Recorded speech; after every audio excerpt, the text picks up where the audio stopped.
प्रतिशत, जिसे इंग्लिश में परसेंटेज कहते हैं, और प्रतिशत को हम इस सिंबल से प्रदर्शित करते हैं। यदि ए भी सिंबल कहीं लगा हो तो आप समझ जाइएगा ये प्रतिशत का सिंबल है। प्रतिशत का यदि हम संधिविच्छेद करें, प्रति धन शत, प्रति मीन्स प्रत्येक, शत मीन्स 100, यानी कि 100 में जितना हो उसे ही कहते हैं प्रतिशत। और प्रतिशत की जरूरत हमें डेली रूटीन में पड़ती है। जैसे कि यदि हम शॉपिंग मॉल में गए और वहां पर सेल लगी हो और सेल पर 20% का ऑफ चल रहा हो, तो कैसे हम पता करेंगे कि उस पे कितनी छूट चल रही हो। जैसे मान लीजिए सेल की MRP प्राइस है 1000 रुपये और 1000 पर 20% का ऑफ चल रहा हो, तो 1000 का 20%। अब जो है हम इसे आसानी से सॉल्व करके पता लगा सकते हैं कि इस पे छूट कितनी चल रही है। जैसे 1000 को ऐसे रख लीजिए, का मतलब होता है गुणा, 20 को ऐसे रख लीजिए, और परसेंट का मतलब होता है 100, मैंने बताया भी था।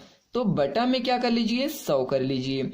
अब क्या करना है, इनको काट लेना है। 0 0 से कट गया, ए वाला 0 इस 0 से कट गया।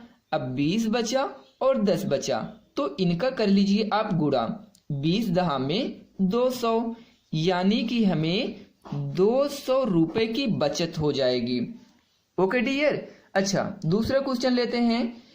यदि 500 का हमें 30% निकालना हो तो कैसे निकालेंगे। देखिए 500 का मतलब होता है गुणा, 30 को यहाँ रख लीजिए, और प्रतिशत का मतलब होता है 100, तो बटा में 100 कर दीजिए। काट लीजिए, 1 0 1 0 से कट गया, 1 0 1 0 से कट गया। अब 30 गुणे 5 कर लीजिए, तो 30 पच्चे कितना हो जाएगा, 5 15। प्रतिशत में हम दूसरे टाइप का क्वेश्चन देखते हैं। जैसे आप मान लीजिए आप हाई स्कूल में हैं और आपने 600 पूर्णांक में 500 नंबर पाया है। यदि आपसे कोई पूछता है कि आपने कितने प्रतिशत मार्क प्राप्त किया है, तो इसे आप कैसे निकालेंगे, मैं आपको बताता हूं। देखिए आपको करना है 500 गुणे 100 और बटा में 600 कर देना है। ओके, अब इनको काट लेना है।